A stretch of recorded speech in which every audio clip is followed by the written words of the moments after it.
Minasan konnichiwa, and welcome to the Board Game Dojo, where today, for the first time, we are going to have a guest top 10 list. That's right. You can be very, very happy because you don't have to listen to just my voice today. You get to have Sam from the Board Game Duel. Sam, thank you so much for joining us today. Hey, thanks for the invite. Excited to be here. Yeah, now you are from the Board Game Duel, and we today are going to do the top 10 two-player only games. So you want to tell us a little bit before we start the list, a little bit about your show and why you chose that as the category for today. Yeah, sure. Our podcast is, as you said, is called Board Game Duel. The concept is like each episode we have a team and we're two friends talking about games, but like we each bring a game that is suited for said team, and then we argue who has the better game and why, and then we let the audience decide. Yeah, and it's a great show. I've listened to it a few times. My wife is even listening to it as well to learn French. So, Oh, that's great. and why? So, do you focus in on two-player games, or why did you decide like two-player games is what you wanted to do for today? It's just a player count that I play a lot, and I thought I'm from Board Game Duel and two players, so it's on brand. That makes sense. Marketing. Yeah, oh, for sure. Is there a partner that you usually have? Who do you usually play with when you play two-player games? Because I think that makes a difference on what two-player games you might have in your top 10. Yeah, for sure. I play a lot with my girlfriend. She's a gamer too, so we play a lot of two-player games together. Lately, it's been mostly lighter and shorter games during the baby naps time. Oh yeah, but I also play a lot with Vince, my podcast co-host. We play a lot of two-player games together as well, and we like fighty and in-your-face kind of games. sure. Well, I hope that I can hear some of the successes then in your top 10 list. And let's kick it off. And since you are the guest, I'm going to allow you to go first with your number 10. Okay, so my number 10 is more of a legacy pick, I would say. I'm not excited to play it as much as I was because I've played it so much in the past. The game is called Mr. Jack Pocket by Bruno Catala and Ludovic Maublanc. And it was published first by Hurricane in 2010. So it's kind of a mix between an abstract and a hidden movement game. So one player will be Jack the Ripper, and the other one will be Sherlock Holmes trying to catch them. And what you have is like a grid, a 3x3 grid with one character on each of the tiles. And one of them is actually Mr. Jack. And only the Mr. Jack player knows which one is the real one. And then you'll have Sherlock Holmes, Watson, and their dog circling around the grid. And at the end of a round, like the Sherlock Holmes player will get information if the real Mr. Jack is currently in line of sight of one of the three pawns that are like moving around the grid. And there's also some a neat action selection mechanism. So 4 actions will be available every round. The Sherlock Holmes player will pick one. Mr. Jack then picks 2. Sherlock Holmes gets the last one, and then the actions are flipped. And you know on the next round which actions are going to be available, and then on round 3 you randomize them again. So there's a bit of a ebb and flow of you know what's coming and then you don't. So, and it's a bit of a cat and mouse. You try to catch Mr. Jack before the game ends. Yeah, I think I've played Mr. Jack. I have not played Mr. Jack Pocket. Mm-hmm. Are they mostly the same game? It's the same concept, but I think Pocket is superior. Plays quicker and it's a bit less fiddly, and I really like the drafting of the actions and stuff. Okay, yeah, that's appealing to me because you're going to see that Mr. Jack is not on my top 10 list. So maybe Mr. Jack Pocket would have. So that was their number 10. My number 10 is actually also a 3x3 grid game. It is ranked 5,489th on BGG. It is from 2010 by the same designer as Love Letter, and it is called RRR. And it stands for Regality versus Religion Revolution.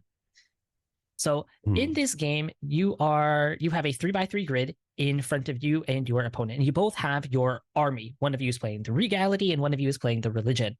And those cards in front of you do the same things, but then you have 5 neutral cards off to the side.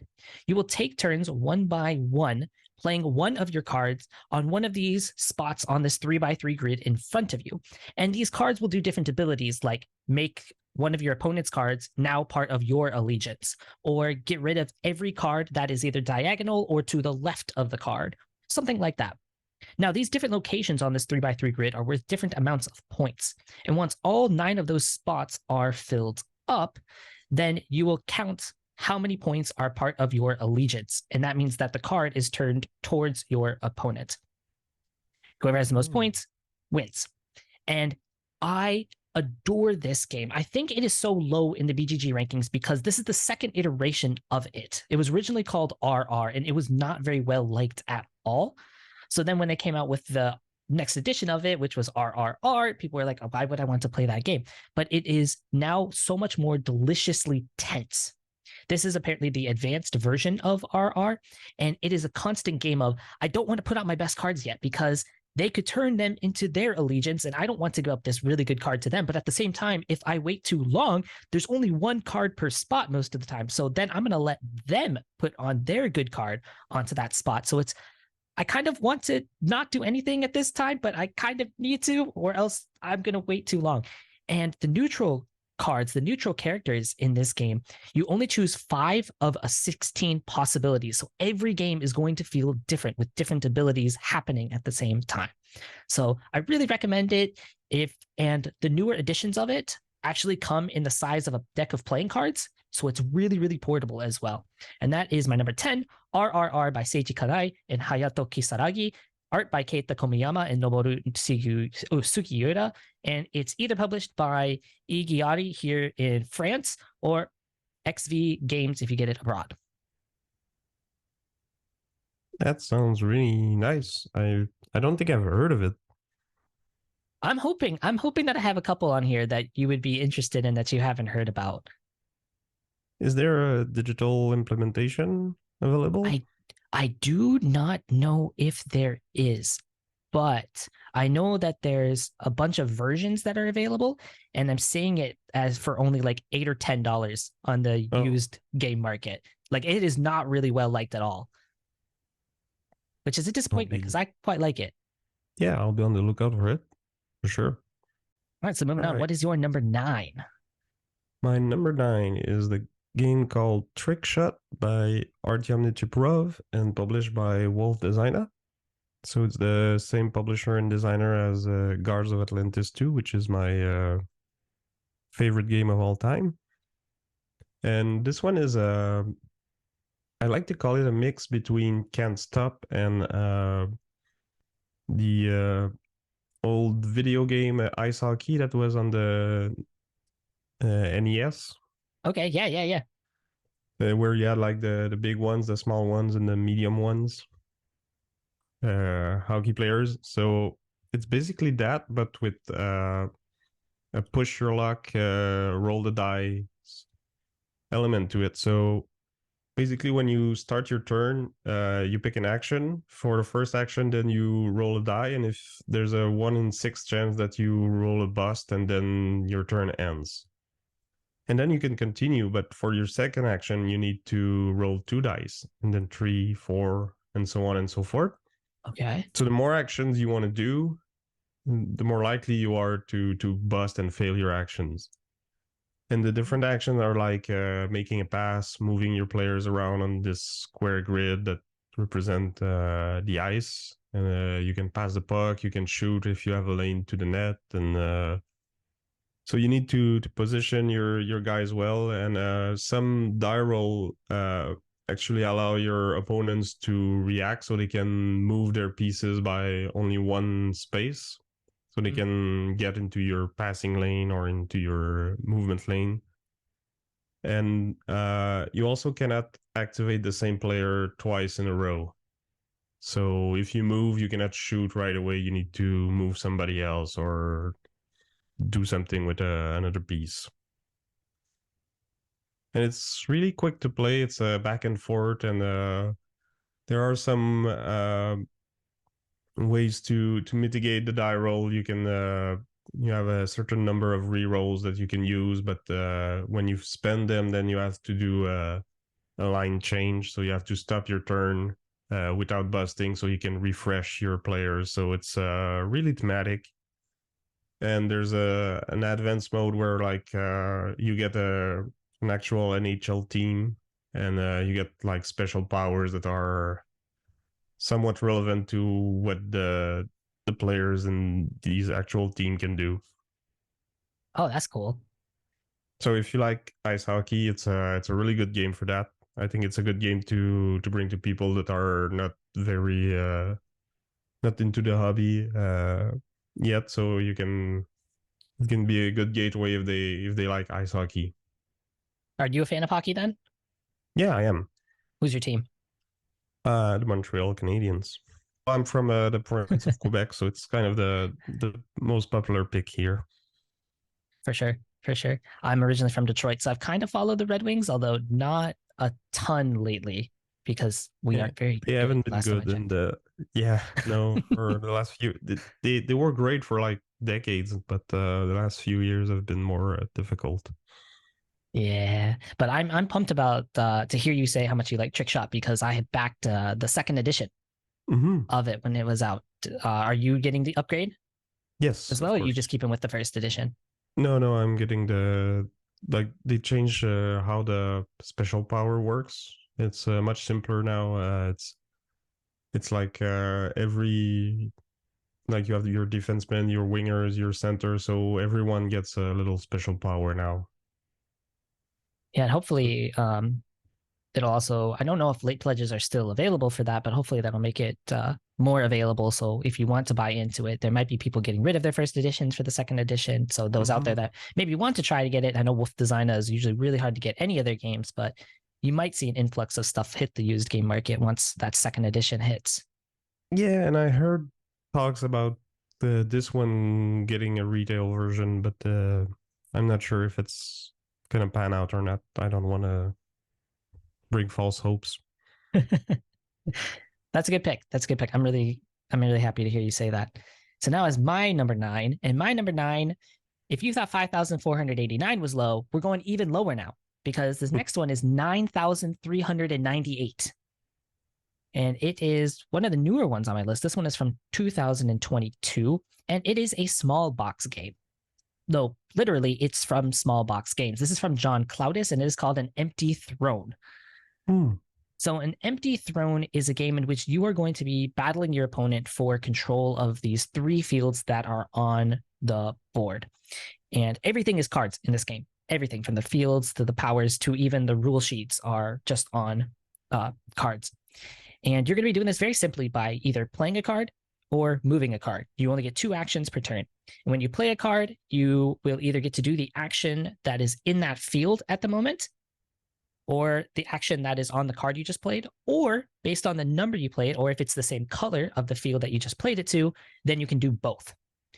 But ultimately, this game is a bit of a dance between you and your opponent, because you are simultaneously trying to make coalitions in the field so you can take control of the field. And you do this by playing a lot of the same number or the same color, or doing a bunch of different numbers or different colors. So I think it's like 3 of the same color, 3 of the same number, or 4 different colors, 4 different numbers in the field, and you get to take control of that field.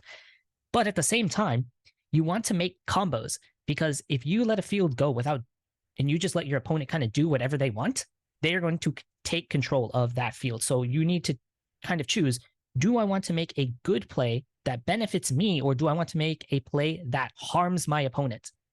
And the nice thing is that's really cool about this is there is no like discarding cards in this game. all the cards that get drawn are going to be played somehow in some way. They might go back into someone's hand temporarily, but they're going to come right back on the board. So you're adding more cards that do different things. And I just really like this game. I have not played a lot of his games, but I hear that this one is probably the most cleaned up version of it. It's like a cleaned up version of Omen, A Reign of War. I don't know if you've played that one. No, I've played an Empty Throne though. Ah, perfect. Well, it was on crowdfunding. I think I tried the digital version actually with Kellen from Board Game Barrage. Oh, wow. I know he's a huge fan of John Cloudis, so yeah, and we had fun with it. It reminded me a lot of one of the games I will talk about later. teaser. Yeah, I hear from people who are more experienced with his games that it is, if you loved Omen, you will kind of like an Empty Throne. If you didn't like Omen because it was too messy, you thought, you will like an Empty Throne. If you are looking for a game to try out what John Cloudis does, it is maybe the best entry point because it has the lowest rules barrier. I will warn you that when you pick this game up out there, for those who might be looking it up and interested, this game is so text heavy. I do not know why there is so much text. The rules sheet that you have, the kind of reminder in front of you, is front and back small text. Every card is half the card is just small text. It looks so intimidating when you first see it. It is not actually that bad. Like every card that is the same color, for example, has the same thing underneath it, so you don't actually have to read it. I will just give you that warning, but I like it. It's my number 9. That is an Empty Throne designed by John Cloudis, with art by Agum Budianto, and published by Small Box Games. Right. For my number 8, it's a game called Bandada. Designed by Chase Step and published by Runneman Games, which is a small independent company, kind of like Small Bugs Games, actually. Yeah. And this game is about bird watching. Wow, a game about bird watching. Who's heard of that, right? It's a revolutionary new concept.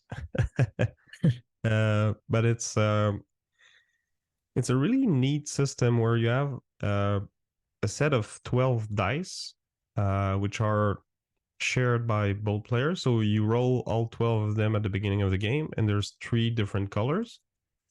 And then you're going to be drafting cards with really nice pictures of birds on them. And each card will give you one action that will let you re-roll or change the dice, maybe upgrade a certain number by 1 or 2 pips or stuff like that. And there's 3 colors of dice, so the actions are usually restricted to 1 color. And then on each card you will also have scoring conditions, which are also related to like have a series of 1, 2, 3, 4 in yellow, or have pairs of same color and same number, or you will get more points if there's more 3 dice with 3 pips, whatever is the color. And so you're adding scoring conditions to your tableau like every round. There's only 4 rounds, so it goes pretty quickly, but at the same time you're looking at what the opponent has drafted and how they are scoring, because each card are scored at the end of every round. In fact, you score them immediately when you draft them, and then you score them again after both players have taken their turns. And this happened 4 times, so you're constantly looking at like, okay, what's bringing me the most points? What's bringing my opponent the most points? How can I disrupt them while helping me? Which card can I take that lets me do that? And it's super tinky. It's like the game is quick and simple, but there's so many calculations going on every turn, and you can really snap your brain like thinking about every opportunity. So it might not be the best game for analysis paralysis prone players, but it's really a fun and tinky one, and there's more to it than you first think when you see it. For sure. And we just talked about this game on Monday of this week, so plug in for plug in for my podcast. But but hold on a second, I saw because the title, I'm pretty but sure you said 2-player only games, and this is definitely for 1 player as well. Are you already cheating? looks like I am. And actually, Trick Shot is for 2 or 4 players as well. Oh my goodness. You're the one who I- came up with the rules for this list. But to my defense, I think Trick Shot is a better 2-player game than a better 4-player experience. And same with Bandada. I've played the solo a little bit, but it's a kind of beat your own score or beat the score you're drafting. So it's not as exciting as usually when I play a solo, I want like definitive clear lose condition, not just a score to beat. Sure. I mean, I will allow, because Bandada is definitely very good at 2, in which we just talked about, like, it is recommended. So I'll allow it this time. I will also allow it because I'm also cheating for my number 8. So you beat me to it. But I'm cheating in a different way because I'm picking 2 games here. Because ultimately they scratch the same itch, but I think it depends on what you want. So my number 8 spot goes to 2 of my favorite 2-player trick takers. The first one is ranked 10,683 and is released last year, and it is Violet and the Grumpy Nisse. Violet and the Grumpy Nisse. I don't know how to pronounce that word. Is it Nisse or Nisse, Sam? Oh, in French? Yeah. We would say yes. Yes. Oh, I like that. We're going with yes. And it is a game that kind of reminiscent of Jekyll and Hyde, if you've ever played that one, where you have 2 players that are asynchronous. Not asynchronous. That's not the right word. Asymmetric. There we go. There we go. I'm struggling with English. I swear it's my native language. And so one of you is playing Violet, and your goal is to get to the end of the path. And one of you is playing Torek, who is the Grumpy Nisse, and they are trying to prevent Violet from getting to the end of the path. And you have different cards that do different abilities. And ultimately, I like this one better than Jekyll and Hyde. I felt like it never felt super satisfying to win as either Jekyll or Hyde. And so ultimately, I actually just kind of fell off of it. Whereas I think in Violet and the Grumpy Nisse, Violet is so hard to win as. Like, it is excruciatingly hard. And so you can actually play this as the more experienced person with trick taking can play as Violet, and somebody new to trick taking can play as Torek. And it's a wonderful 2-player trick taker in this one, which is different than the other 2-player trick taker that I usually pull out. And this is for people who are more familiar with trick taking. And I mean, Violet and the Grumpy Nisse works for if you're experienced with trick taking as well. It's very fun back and forth. But this other one is much more for if you want a little twist on trick taking. And it is ranked 15,024, and it came out in 2018, and it is Peter's 2 Sheepdogs. So first of all, award for the cutest game that is going to be on the top 10 list today from me is Peter's 2 Sheepdogs, because instead of cards, they use 3D printed animal meeples that have numbers on them. They are adorable. And you are actually using the box as one of the components because you are playing trick taking and Mandala. So you will try to win your trick, and whoever loses the trick will get to play Mandala with the rest of the pieces. And you are trying to win tricks in both the first half and the second half, but try to balance them out. Because let's say you win 2 tricks in the first half of the game, which is spring. In summer, if you win less tricks than that, so if you win less than 2 tricks, you get 0 points for the whole second half of the game. But if you double what you won in the spring, you get double points for your spring total. So it's kind of bouncing out of like the first half of the game, you really want to win, but you don't want to win too much, and neither does your opponent. You also don't want to win because you do kind of want to play Mandala, and different pieces can get rid of some of the pieces that are going to be scoring for either you or your opponent, or maybe you've scored too much, so you want the pieces in your thing that gets rid of some of those points so that you can more easily pass it later. I think both of these games scratch a great itch of 2-player trick taking. I wanted to put both of these on because Peter's 2 Sheepdogs, I think personally is the better game of the 2, but is also about an infinity. It's like a million times harder to get. Whereas Violet and the Grumpy Nisse, you can just order from the online store. So I just wanted to give 2 options there. Have you played either one of these? No, but I really want to now because my number 7 was going to be Jekyll versus Hyde. Oh, all right. Well, that's a great transition. Let's just go straight into it. Yeah, so again, 2-player trick taking.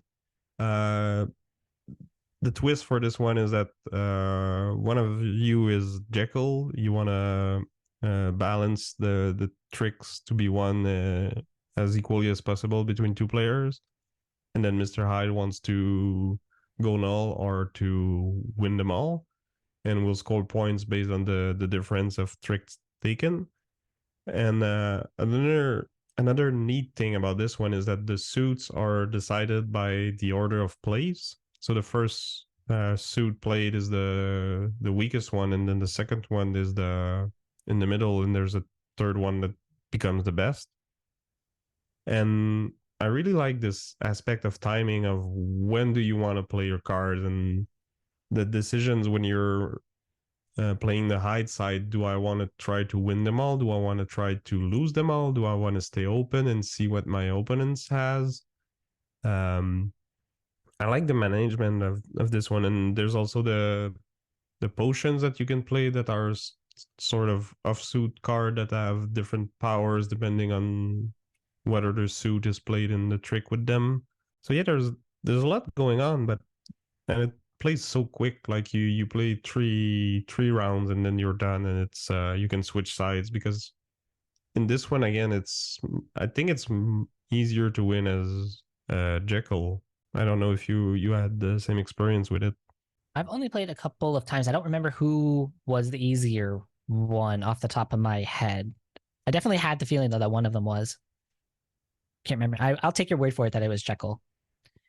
But I definitely agree with your point of like it is quick. I think you could probably play Jekyll versus Hyde twice in the time that it takes you to play Violet and the Grumpy Nisse once.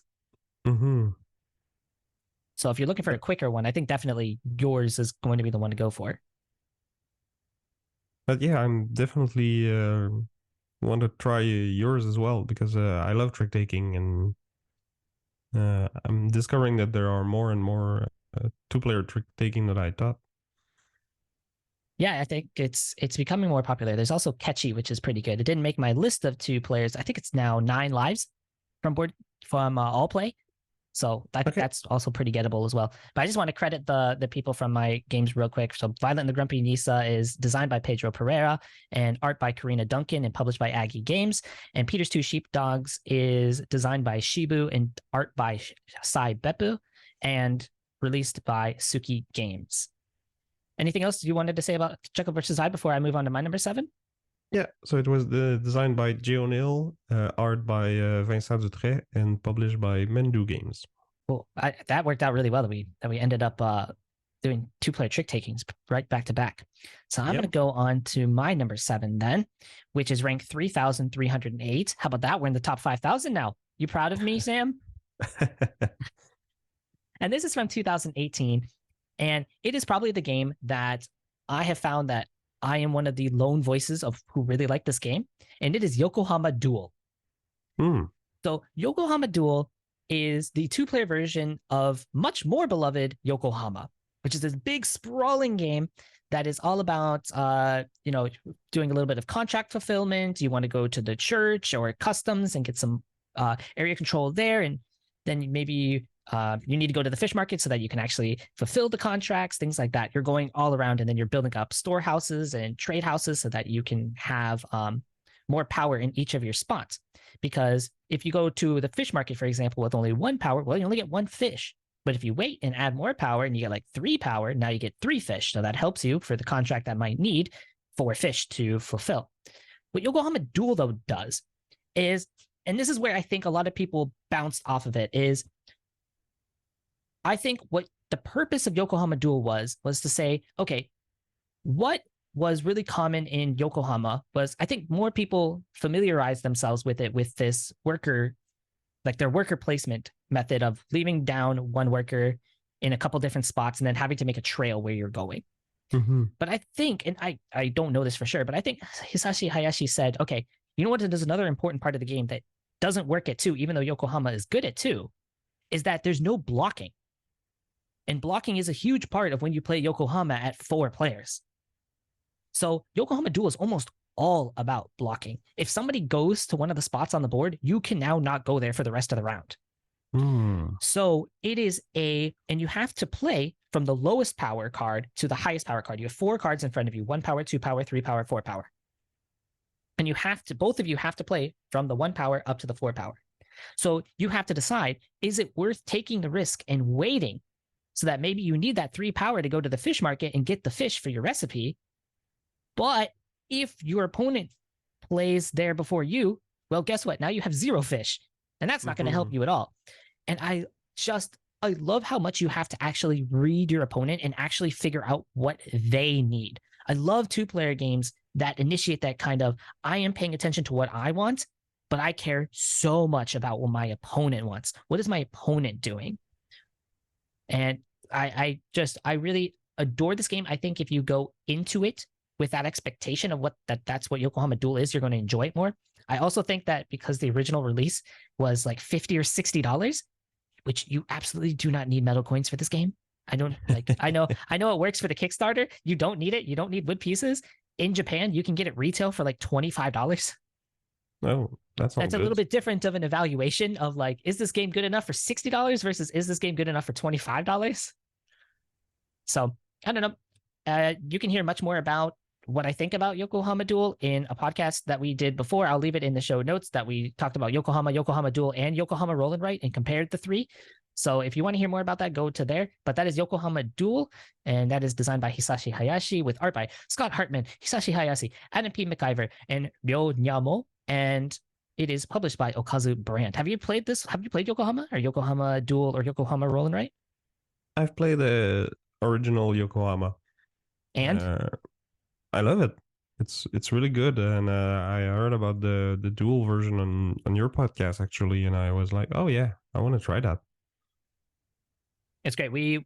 I would pound the table for BGA to get an implementation. I think it would be so easy for them to do. Yeah.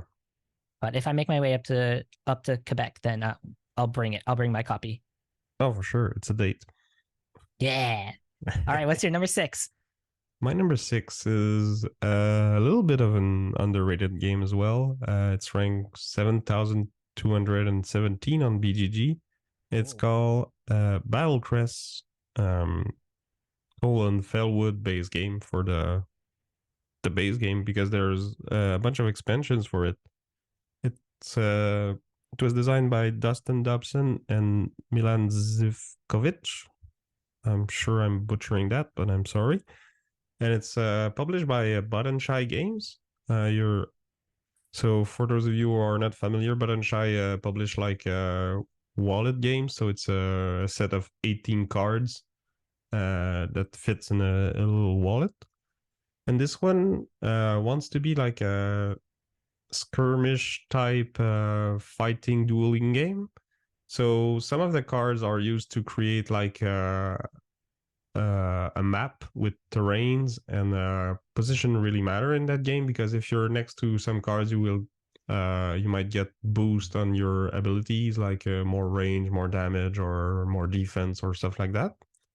And there's also traps. So if you want to move into that, you will take damage, or you can force your opponent to move into them to damage them. And you will get a couple of cards that are your character. So one of them will be your card will be moving on the table around the other terrain cards, and the rest will be like your abilities. And whenever you want to do an ability or defend, you need to tap a card, and then it will do something based on how many symbols you have. And the symbols you have, you have some of them that are like there all the time, but some of them are there only when you tap a card. So when it's tapped, it gives you 1 Battlecrest. So this will enhance your other abilities. So you might do more damage or attack at longer range once you have tapped some of your cards. And then you need to take an action to refresh sometime, because you can only do actions with cards that are untapped. But when you refresh, you flip the cards, and then there's something else on the other side. It's a different ability, different crest. So there's a really neat management of your cards. Like, do you want to leave them all out? Do you want to rest early? Because the way the game is designed is the best synergies are not necessarily on the same starting side. So 2 cards might synergize well with the back of 2 other cards. So you might want to use those cards first and then refresh so that you can get all your combos lined up. But then maybe your opponents throw some wrenches into your plan, and that doesn't work because you have to defend yourself and you have to tap a card to do that and stuff like that. So it's super quick to play. And again, kind of a cheat because technically it plays... you can play solo. There's a solo mode with one of the expansions, but the base game is only like 1v1. That's interesting. I have never heard of this game. Actually, I've never played a button shy game ever. Really? I think you would love Sprawlopolis. That seems to be the most popular one. I've heard about it quite a bit. It's really hard to get abroad, though. Like, that's the thing, is like button shy is almost non-existent in Japan. So I think Madago has some French editions of them.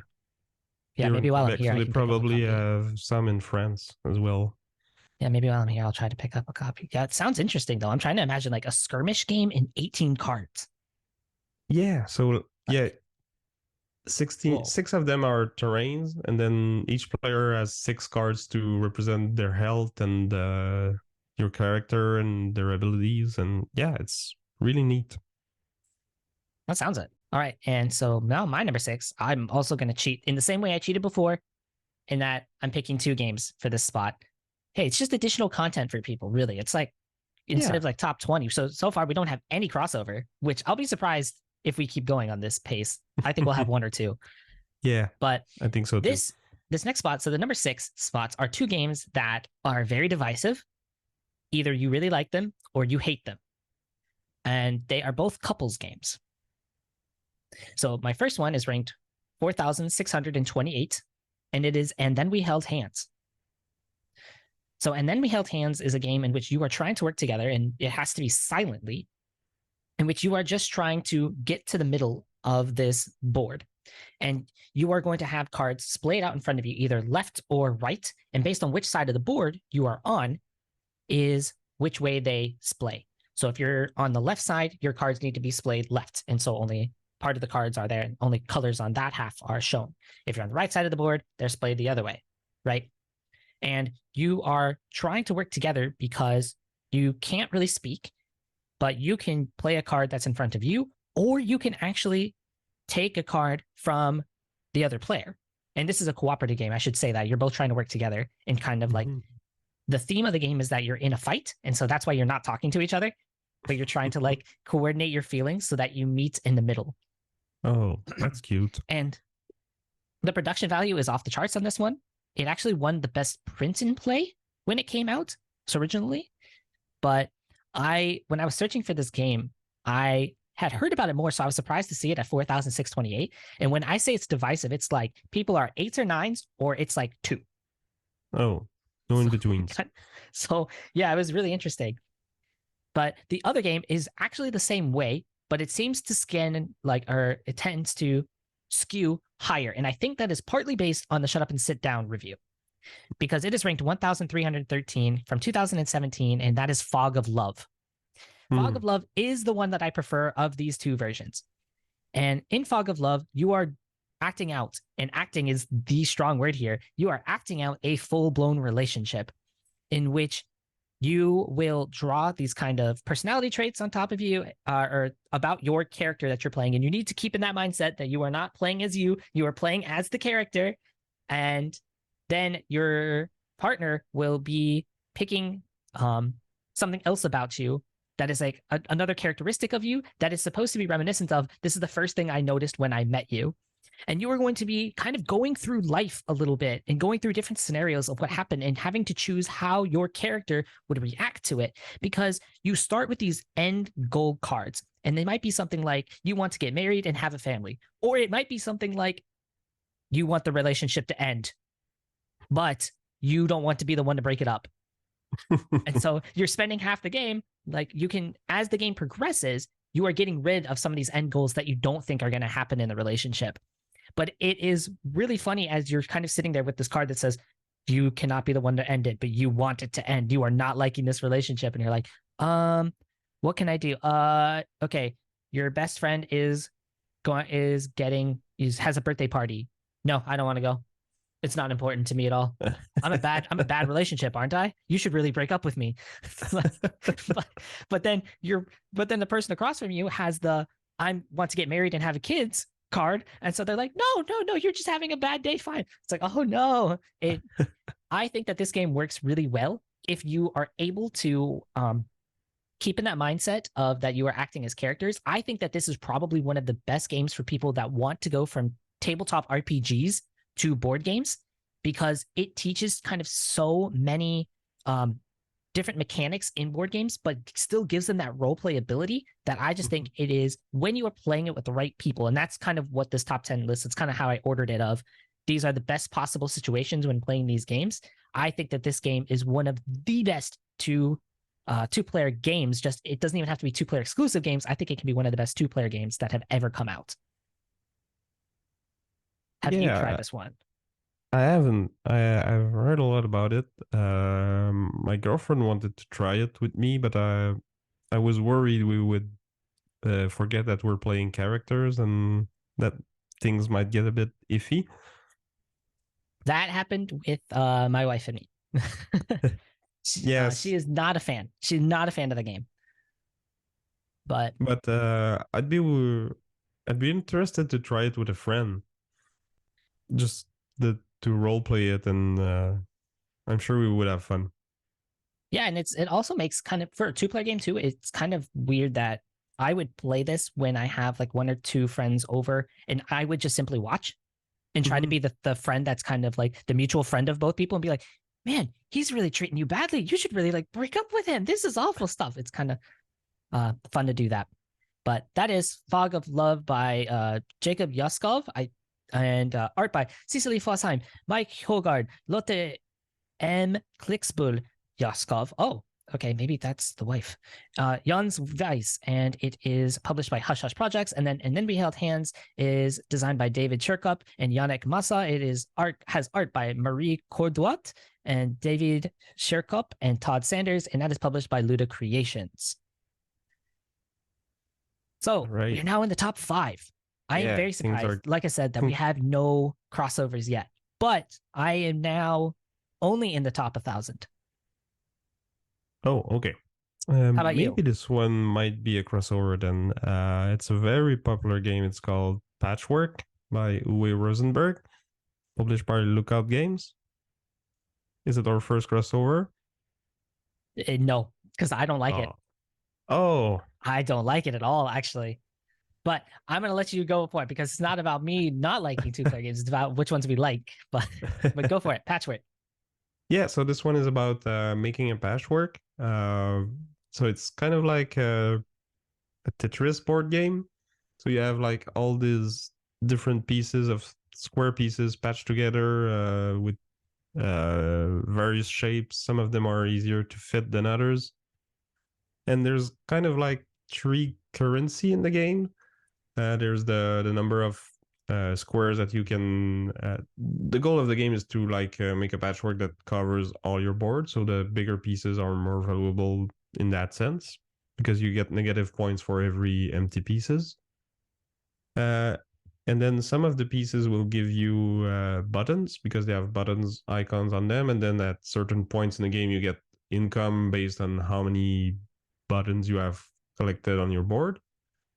And most importantly, all the pieces also have an hourglass with a number on it. So it's a number of space you will advance on the time track. And whenever you reach the end of that track, then your game is over. So some pieces are really interesting, but they make you go far ahead. So that's not good.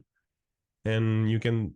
the current player is always the one that is behind. So if you take a lot of small pieces, you might be able to take multiple turns in a row.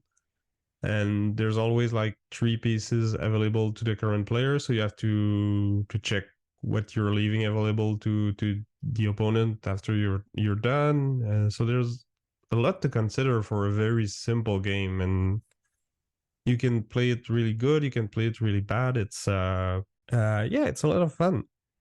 I like the spatial puzzle aspect of it too, like fitting the piece together on my board. I was a huge Tetris player when I was younger. I had the game on my original Game Boy. That might says a lot about my age.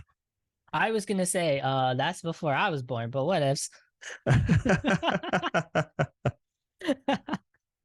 But no, I think Patchwork is if you're out there watching this, listening to this, it's gonna be on podcast and YouTube. Patchwork is definitely one of those games that I am in the very small minority of people who don't like this game. It is there's a reason it is often recommended as for 2-player games. It is a really good pick. My wife really likes this one, actually. So I guess you have to play it a lot too. I used to. Okay.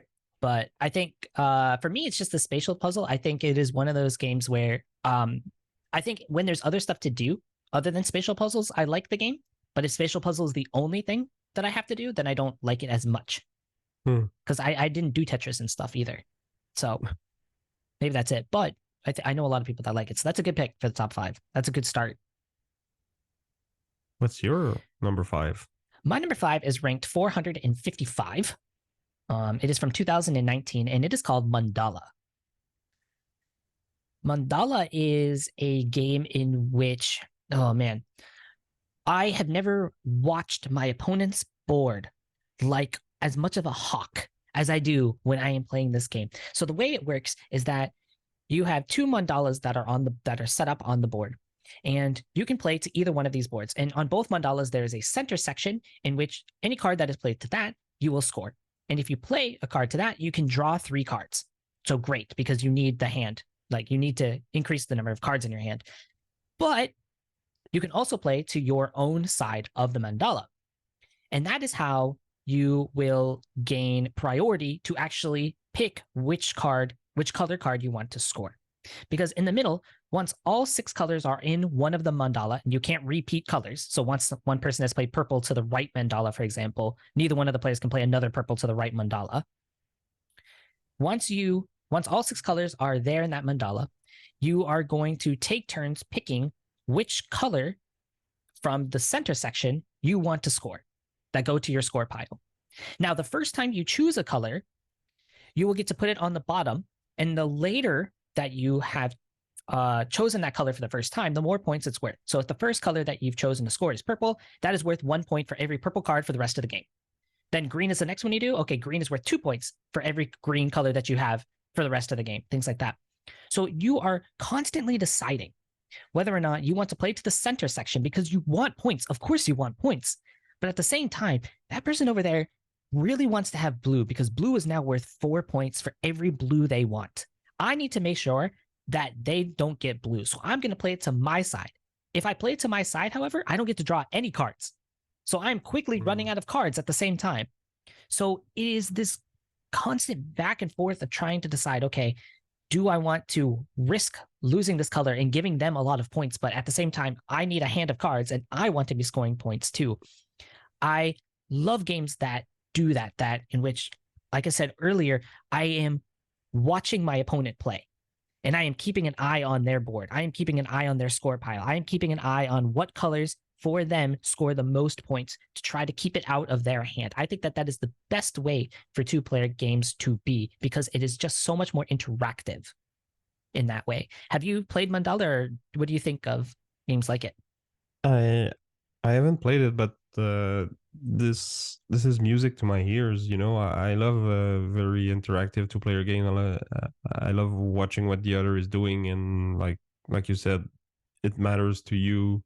You have to be like you're always torn between helping you and disturbing them, and yeah, this sounds perfect for me. And it's really cheap too. I think you can often get it for around $20 or $25 for a game of this much replayability. This much of a puzzle is really nice. And that is my number 5, Mandala. That is by Trevor Benjamin, Brett J. Gilbert, and the art is by Clemens Franz. I could not believe it. Because it looks good. Because it looks good. Oh, did I say that? Oh no. Yes, this looks a lot better than Agricola. And it is published by Lookout Games. All right. Number 4. I think now we're getting to the good games, right? Yeah, and I'm cheating again because it's not 2-player only games. It's Innovation by Okay. Carl I'll Chuddock. allow that one. So it's a game we've been playing a lot lately, you and me on BGA. Yes. So it's a civilization team game, but it's mostly about tableau building and management. So you'll be playing cards. Cards are split between different eras. You have the era 1, which is like and all cards are like innovation. So the era 1 will be like the wheel, writing, and stuff like that. Up to modern times where you'll get stuff like AI and satellite and stuff like that, and you have everything in between. And on those cards, there will be symbols. I think there's 12 different symbols or 10. I'm not sure, but there's a lot of them. Some of them are on cards from all different eras, and some of them are like only in the beginning or in the middle game or in the late game. Sure. And again, you're constantly watching what the others are doing because the powers on the card, you can use them only if you have more of a specific symbol than your opponents. So if I have more leaves than you, then I can do the power. And if you have more leaves than me, then I can still do it sometimes, but I will have to share the power with you. So you will get to do it first, and then I get to do it. So you're always watching what the other is building in his tableau, trying to outraise them for the most of the specific symbol. And when you start playing this game, it looks like pure chaos, and it's like just LOL, random things happen. But the more you play, the more you learn that you need to be able to kind of ride the chaos wave, and you can kind of control it by knowing what cards are in the deck, because there's a lot of them, but it's after a few plays, you, especially the earlier ones, you start to remember what you must be on the lookout for, what your opponents can potentially do to you with those cards. And there are many ways to win. The most straightforward one is just get many points and then you can score the cards, but there are also special conditions that get you special cards that you must always have them in mind. So, oh yeah, if there's playing a lot of cards, rights and up, they might get a special point like that. And some of the later cards will like straight up get you to win if you meet a certain conditions. And some of them are really crazy. You know, you say that there's like a lot of ways to win this game, but in our games, I seem to find many ways to lose. Um, I like how you picked out the leaves because what was it, like an hour ago?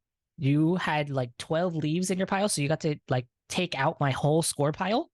So we were 3/4 of the way through the game and I had 0 points.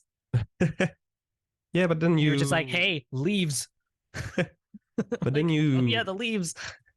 You played a card like the bicycle, which is usually useless because you trade your score pile with your hand. But then what I did is make all your score pile cards go to your hand, so you send them just right back into your score pile. So there's crazy swings like this. You can be down 5-0 in the scoring and still come back for the 6-5 win. I've seen that happen a couple of times. It definitely feels as though every card that you play or every card that is played against you seems very unfair. It seems like there is no way you can do that. Show me that card that says that you can do that. But then the very next turn you go, well, now it's my turn. I'm going to do something. And your opponent goes, no way you can do that. I've heard this game described as like Flux for gamers. Or something like that, because it is chaos. But I have to agree, it is great. I would have put this on the list if I, was cheating as well. But Fair. I think you have beaten me enough times in innovation that I will allow it this time. This is my last cheat. Okay, this is your last one. Okay. So my number 4 is 820 on Board Game Geek, and it is Fugitive.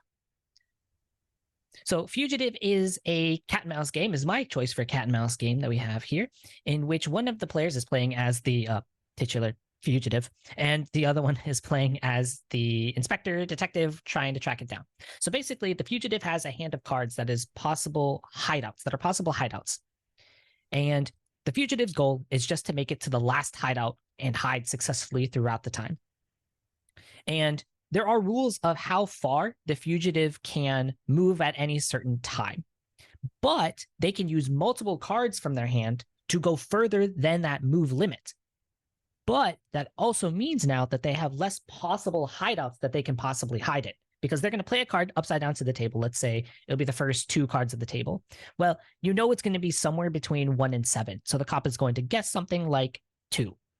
Well, if they're correct, then the fugitive has to say, like, yep, I was hiding in the 2. And if at any point the inspector finds all of them, all of the hideouts, the inspector wins. If the fugitive makes it to the end, then the fugitive wins. And I love the system of just how easy it is to get into right away. The rulebook is really easy to read, which I know Fowers Games gets a lot of slack for bad rulebooks, but I think this one is pretty solid here. And it is so fun for both hobbyist gamers and people that are new to gaming at the same time. The theme and the art are really evocative. It is both fun to play as the fugitive and the inspector. How many 2-player games can you play of like we were talking about Jekyll and Hyde or Violet and the Grumpy Nisse earlier, of like one of them feels a lot more like, can sometimes feel more fun or easier than the other one to play, but this one, both of them feel really fun. And I'm so excited for the new version of it that was I think it was crowdfunded last year, where they're using the shift system from Mind MGMT. Okay. Where based on how well you're doing, based on the fugitive and inspector, whoever's winning more games, you can add in different powers and different things to change the game. Yeah, that's neat. So when you're playing really with the same player over and over, that can spice things up and kind of equalize, balance out the skills and everything. That's good. Yeah, have you played? I haven't. I've heard of it. Yeah, I like those kind of games where you have to play the other player as much as you play the game, where there's some mind games and bluffing and counter bluffing. I think this looks like it can suit that aspect. So yeah. And it's so quick too. Like it can be as short as like 10 minutes if you get caught really, really early. So that is Fugitive. It's designed by Tim Fowers. The art is by Ryan Goldsberry, and it is published by Fowers Games. Top 3 time. Still no crossovers. Yeah, I'm starting to doubt that we'll get some, but let's see. Have you played? You said An Empty Throne is actually the only one of my games that I've picked that you've actually played so far, which is a little bit surprising. Yeah, I guess that's right. We'll see. Maybe that's why we don't have that many crossovers. My top 3 are my number 1 is, I think, decently popular. My number 2 and 3s are really popular. So we'll see. Okay. Let's start with your number 3. My number 3 isn't that popular, but I like it a lot. It's Riftforce by Carlo Bortolini and One More Time Games. So this is a card game, and it's a dueling where you're playing on many lanes, kind of like An Empty Throne. Actually, that's the one I was teasing back when you were talking about this one. So you have 5 lanes where you're competing against the other player to get control. And at the beginning of the game, you will be drafting 4 elementals abilities. So they kind of generate Magic the Gathering or D&D element golems, stuff that you like, the fire, the ice, the wind, and so on and so forth. And each of these elements has like a special ability that you can trigger.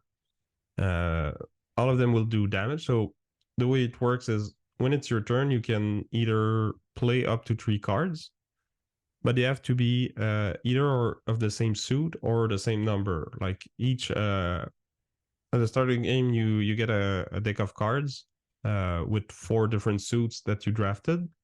and each suit has like many fives, a bit fewer sixes, and a couple of sevens. So when it's my turn, I can play 3 cards, either on the same lane or on adjacent lanes. And it has to be 3 fives or 3 fires, for example. So either same number or same suit. Second option is to discard a card and then activate 3 cards that were played before. And they have to be the same number or same suit as the card you just discarded. So if I discard a fire 5, I can activate 5 fires or 3 fives, sorry. And the last option is to just replenish your hand, and then you score for each lane that you're the only player present in that lane. And the other way to score points is just to destroy the opponent's cards. So if you have a 5, they have 5 life points, and a 6 has 6, and so on and so forth. And it's really that simple, but there's so much depth because there's like 10 different suits, and all of them have different powers. Some of them will move around the lanes and then do a little bit of damage. Some of them will do a lot of damage, but when they're killed by the opponent, they score 2 points instead of 1. Some of them will care about where the card is played, because you can play multiple cards in a lane, and then only the one that is in front is vulnerable to damage, usually, but some of them can damage the one at the back. Some of them will do more damage if the unit is already damaged. So you have to... There's a lot of tempo and timing consideration and a lot of end management. Do I want to play all my cards that I can play, or do I want to keep some of them to my hand so that I can activate them later? And you have to react to what the other player is doing in the game, but also in the draft, because some powers combine with each other very well, others not so much. So I've played this game hundreds of times now on BGA. It's sadly in alpha, and I think the development on it has been abandoned, but it works really well. So and I've played in person as well. I know now there's an expansion that adds new card powers and even solo mode and 2 versus 2, but I haven't tried this one. The OG is only 1v1, so that's not cheating, right? No, it's not cheating. No. I'm bummed. Well, I mean, I am alpha, so that is nice that I can at least play it, but I wish because that more people, because that sounds like a lot of fun. Yeah. That and it's right the kind of game I like. You can play over and over with the same person, and then a meta develops, like you will always draft fire, and then I have to counter it with ice or whatever, but then I've played with different people, and really different meta evolves depending on the opponent, and so that's really neat. And with such a simple system to have that much depth, I think it's a masterpiece of game design. Well, that's how it's in your top 3. So then it'll move on to my number 3, which I think is probably the most common selection when people do like top 10 2-player games. I'm pretty sure that this one is like always on there, but that's okay. It is the 18th rated game on Board Game Geek. Do you have a guess as to what this might be? The 18, is that Twilight Struggle? It is not. Actually, you know what? If I were to say that top 10 selection, maybe that one would have been the one. No, it is 7 Wonders Duel. Oh, right. It is 7 Wonders Duel. Now, I do want to be very specific on this one, because I think if it is base 7 Wonders Duel, it would not be this high. I am rating it as 7 Wonders Duel with the Pantheon expansion. I think it is absolutely essential. So 7 Wonders Duel, as the base game is you are drafting, you are going to be one at a time, not drafting, picking cards from this pyramid in which some of the cards are face up and some of the cards are face down. And you are doing a little bit of set collection in which you might be picking construction materials that'll allow future cards to be cheaper, or you might be getting money, you might be getting science because you might be going for the science win, because if you collect one of each science symbol, you win. You might be going for a military win, so you're collecting swords to try to push this little token all the way to your opponent's side. Now, the reason that I say that the Pantheon expansion is kind of necessary here is because the base game only is this. It is just the pyramid and really nothing else. And I found that after a couple of games, I was kind of getting a little bit tired because you could very easily corner your opponent and very much make it so that there was only one or two viable things for them to do for a complete age. There are 3 ages in this game, so you could pretty much tell, like, by the 3rd age, the only thing that they were going to be able to do. Because maybe you push them to not get many construction materials, so there's like nothing they can afford for the rest of the game. And that's cool. But what Pantheon does is it adds this other little board on the side that have these usually one-time powers, in which instead of picking a card from the middle, you can instead pick one of the gods from the Pantheon. And they might give an influx of 14 coins, which is way more than you can get any other way. So suddenly, your opponent that maybe you got all the construction materials, like I was just saying, and now, oh, they shouldn't be able to afford anything, right? Well, no, now they just got an influx of 14 coins, and now they can get themselves back in the game. And I just find that with the Pantheon expansion, there is just a lot more flexibility, and it is always much tenser, much later in the game. Agreed. And like using a god power to not pick a card can completely shift around as well. Yes. Because you can time it out. You can be like, well, if I pick this card, then they'll have to pick this card, and then I will get that card 3 cards later. But then if I use my god during that sequence, you're screwed.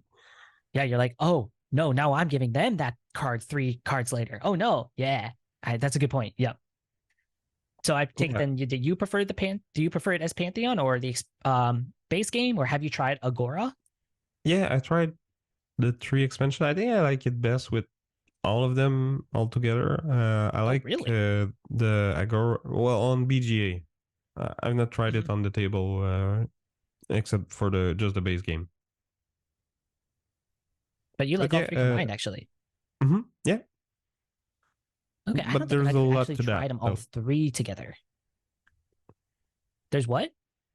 It makes it a lot. Like you have to watch. Now you have like 4 win conditions plus the gods and everything, and the treachery power card. So that there's a lot to keep track of. But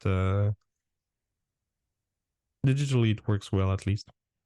Sure, I might have to try that because I've tried it with Pantheon, and then I got rid of Pantheon and added Agora to it to try to like just try out the expansion by itself. I don't think I've done all 3. I'll have to try that. But that's 7 Wonders Duel with Pantheon. The original base game came out 2015, designed by Antoine Bauza and Bruno Catala, and the art is by Miguel Coimbra, and it is published by Repos Productions. All right, top 2. Yes, from small card games to big sprawling Ameritrash thing. I'm going with Star Wars Rebellion. Wow, okay, that is also a really well-loved game. Yeah, and for good reasons. Designed by Cory Konieczka and published by Fantasy Flight Games in 2016. It's basically the original Star Wars trilogy in a box. One player will be playing the Empire, the other one will be the Rebels. And at the beginning of the game, you're hiding your rebel base somewhere on this big map with all the planets that you will recognize if you watch the movies and all the TV shows and the expanded universe and whatnot. Are you a Star Wars fan? I'm not, and I was going to ask you when you were done. So I'll actually ask you this question when you're done explaining. Okay. So yeah. There's a big game of cat and mouse between the Empire and the Rebels because the Empire will win if they discover and take over the Rebel base. And it's a big part of it is like kind of like a troops on a map game where you have like different kind of units and spaceships and everything that you move around the galaxy, and the Empire has way more resources than the little Rebels, and the Rebels cannot win just by winning fights. They will have to like their goal is to buy time because there's a like 2 round markers. One starts at 0 and another one is at I don't remember how many rounds. And when those two meets, the game ends and the rebel win because the galaxy overthrows the empire. And as the rebels, you can do like missions, and if you complete those missions, the game will last shorter because it makes the game the turn marker thing go back, so it's easier for them to meet. And then every couple of rounds, you will get like new characters that will be added to your pool, and you get all the characters that are in the movie, the main ones, and also some more obscure ones. And the different missions and cards, they will make you like it could be like an event or a battle, like it happened in one of the movies, but you can. It's kind of a what if scenario. So different characters can be in places that they weren't actually in the movie. So there's kind of a mix and match of like the Emperor goes on hunting people instead of Boba Fett or stuff like that. And you can like there's a lot of really neat stuff you can do. You can, as the Empire, you can capture the characters from the rebels, and then you can freeze them in carbonite or try to turn them to the dark side. So you can actually I remember a game I played where I was the Empire and I was able to capture Luke Skywalker and turn him to the dark side, and he led the assault, the final assault on the rebel base. So that a different movie. Yeah. That's the what if spinoff that they did put on Disney Plus. Mm-hmm. You know, that kind of thing. Yeah. So my question would be is I think the mechanics of the game sound interesting, but I think Star Wars is okay. Like I know enough about it. I've seen all the movies, but I'm not a fan. Would I still like this game if I wasn't that interested in Star Wars? Probably. I think you have to have at least some base knowledge of it and some enjoyment of it. But like you said, the mechanics are good, but they're made much better if you enjoy the IP, I would say. Because I think I've heard similar things of War of the Ring as well, of kind of like, if you like Star Wars, pick Star Wars Rebellion. If you like Lord of the Rings, pick Lord of the Ring. But if you don't like those IPs, I'm not sure. So, because I've always wanted to try it because it sounds really cool. But I've always been a little bit nervous because I'm not a Star Wars fan. But I'm taking it that you're a Star Wars fan then? Yes, but I'm also a Lord of the Rings fan, as we might see later in the... Oh, no! We are not going to have any crossover. Oh my goodness. I can't believe this, that if we make it through this with no crossover, that's just because we have such similar game taste too. I thought for sure. Well, my next game is actually my most played game ever, and it is not even close. I have played the next game over 1,000 times. Wow. Mostly because it has a really good iPad app, and it can be very quick. It is ranked 141 on BGG, and it is Star Realms. Oh, yeah. So I played it a lot too. Star Realms, for me, is I don't know if it's the best deck builder, but it is the game that got me into deck building. I played Star Realms before I ever played Dominion, and so I learned deck building by playing Star Realms, and it was free on the iPad when I got it. So I was like, well, what is this thing? And so I think part of the ranking is this nostalgia and the fact that like I have some really good memories of playing at my work desk, totally working. But but playing Star Realms and really learning it, it was like I got all the expansions for it, so it was lots of fun. So Star Realms is, like I said, a deck builder game in which you are building up your deck with different factions. So you might have, I don't remember the actual names of them, but it's like the blue faction, and the blue faction is really good at getting coins and gaining health. And the red faction is good at getting rid of the cards so that you can build a really lean deck. And the yellow cards are really good at fighting and making your opponent discard cards from their hand. And then you have the green cards that, oh my goodness, that's the alien faction, and they are so powerful if you have lots of aliens in your deck because they have lots of like base 2 damage. But if you have another green that you play on the same turn, it's plus 2 more damage. So then that's just like gets really big. And it is so addictive to try to make just the perfect deck just this game. There is a back and forth of, okay, wait, hold on. They just drafted green, which means that they're definitely going for green. So how can I build up protection so that I am good against their green? Because there's also bases. Because the ultimate goal of the game is to kill your opponent. They will have, I don't remember what the starting health is. Is it 30? 40? Something like that. 30 or 40. And so you're just trying to wear down their health points. And like I said, there are different cards that maybe they can gain health. There are bases in which you have to knock their base out first because it's a defense system. So that maybe you have to kill that first before you can actually attack their health. And these different expansions add in these crazy, wacky combos that you can do. It is a really, for my money, and again, I'm probably biased, but for me, I actually think that Star Realms is probably one of the easiest deck builders to get into if you are starting off your deck building adventure. I think it's, first of all, really cheap. It's way cheaper than Dominion is. You can get the app, I think full price, the app is like 99 cents on the thing. So really easy. It's really easy to learn. There's not a whole lot of rules going on in there, and it has just supplied hours and hours of fun for me. So I take it that you have also played Star Realms then?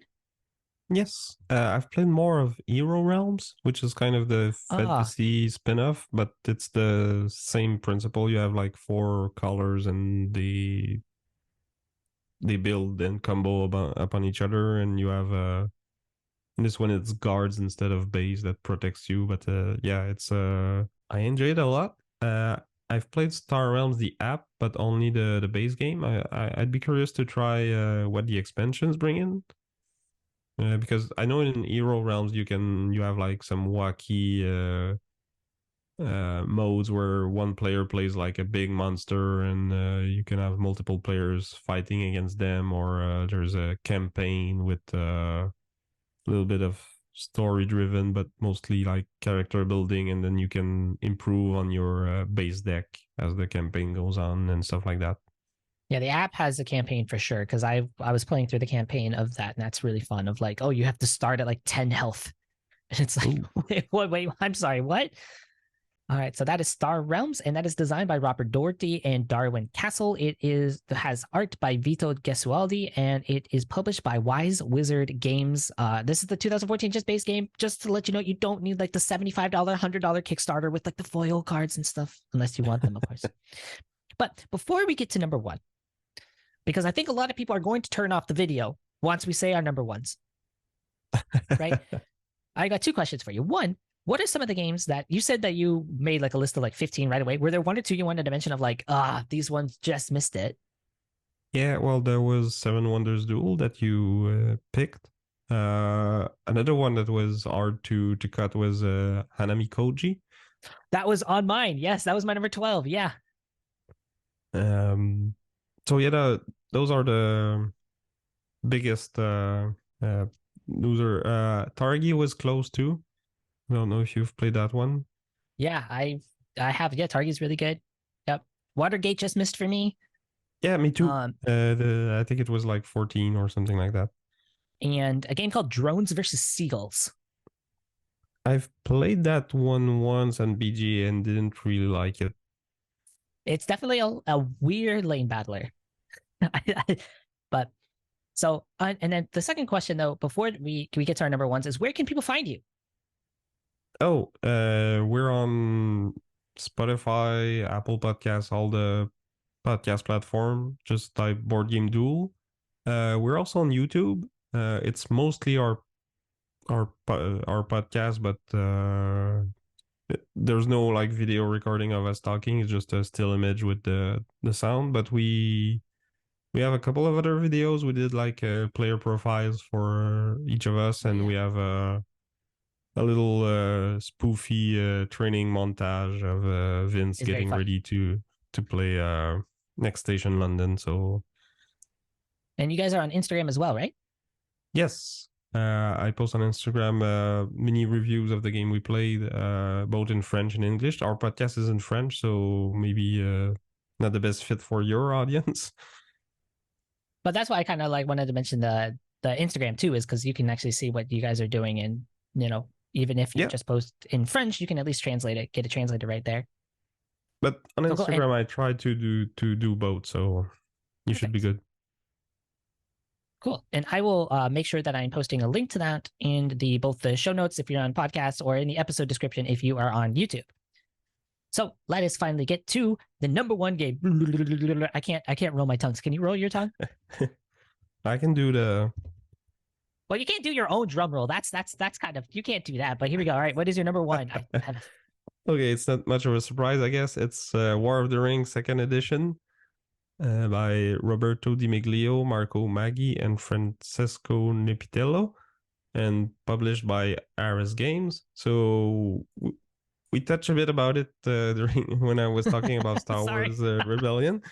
But they're very similar. I almost put them as one entry to get one more game into it, but I thought that was cheating and it wasn't allowed. So that was the cheating. That was your line. So yeah, basically tell us a little bit about it. Yeah, it's another big what if, but with the Lord of the Ring instead of Star Wars. Again, one player is playing the evil side with a much bigger army sprawling all over the place, and then you have the scrappy good guys trying to just survive. In this one, you get 2 different win conditions. You can win by the military, so if you conquer enough cities of your enemy, you will win. It's there for the good guy, but it almost never happens because their army is so much more limited than the bad ones.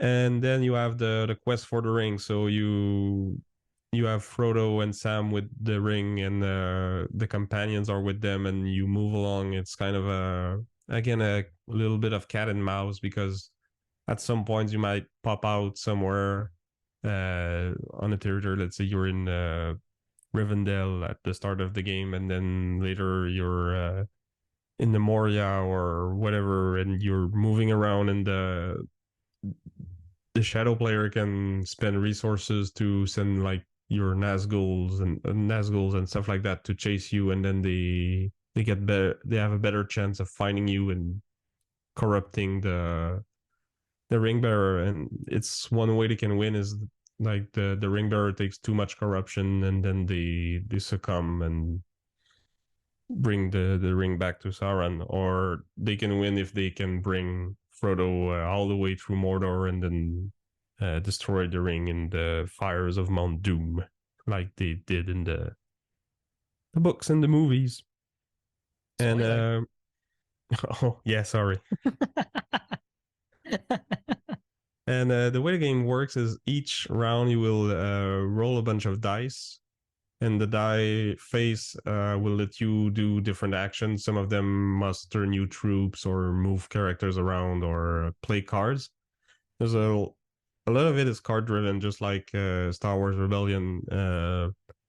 Like you have a hand of card, you can use them either during combat or as a play on your turn, and those cards are like based on characters and events from the books, and they might require certain conditions to be met, like the companions of the Fellowship of the Ring can separate from the ring bearer, just like they did in the books, and they go to help in the war.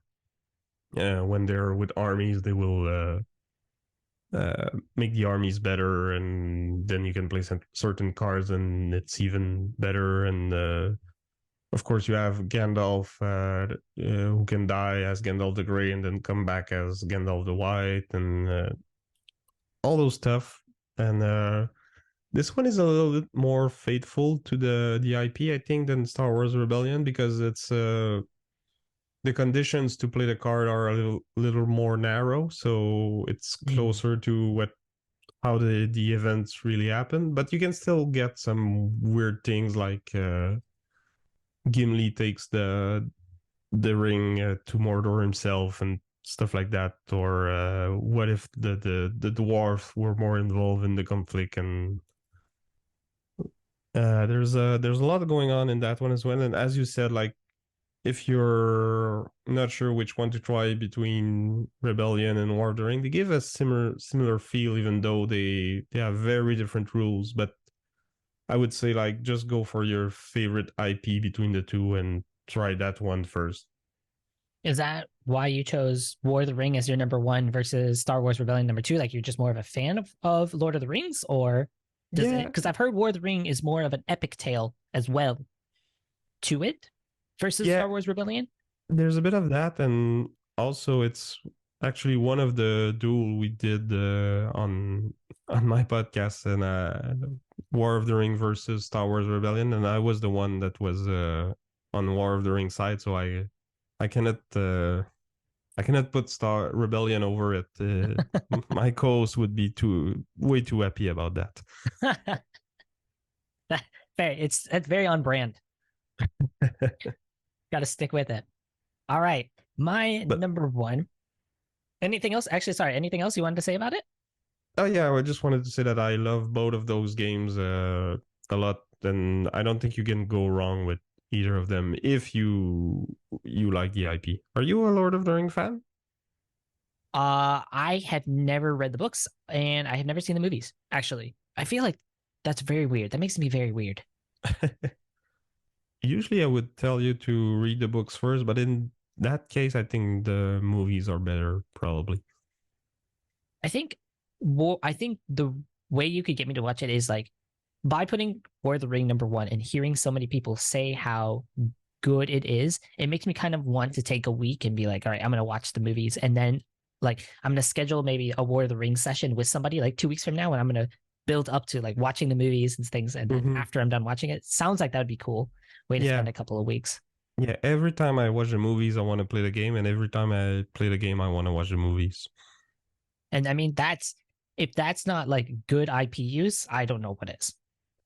The fact you have good IP with good game, people should really do that more often. Make a good IP game.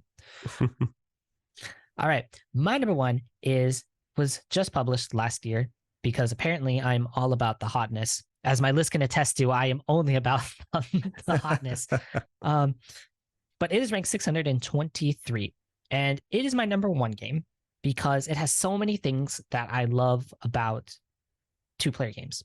It has where you are constantly watching what the other player is doing at all times. It has the tug of war that I kind of like in some of these games. I like the theme of it. And ultimately, the reason that it would go number one over games like Star Realms and Seven Wonders Duel and Fugitive and Mandala that have some parts of these is that the production is incredible on it. My number one game is Caper Europe. So in Caper Europe, that one. All right. Yeah. It's great. Yeah. So Caper Europe is a game in which you are both leaders of a crew that is going to perform a heist. And there are 3 locations on the board, and these can change from game to game. And you are basically playing tug of war with these different locations.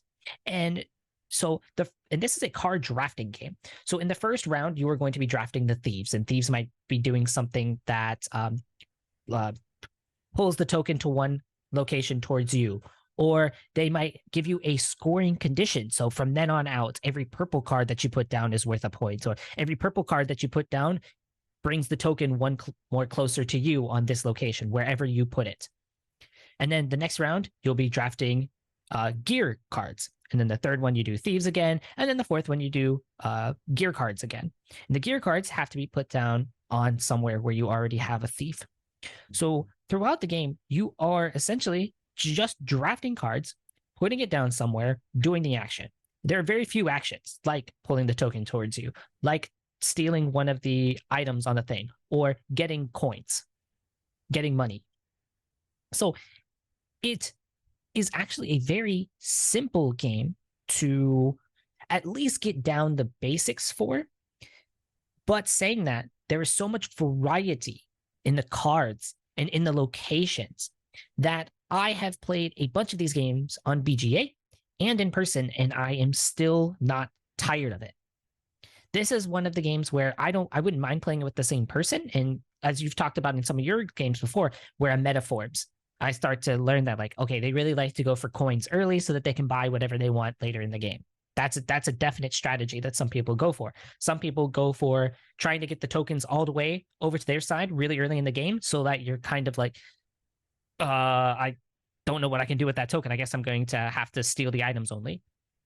But I also don't mind.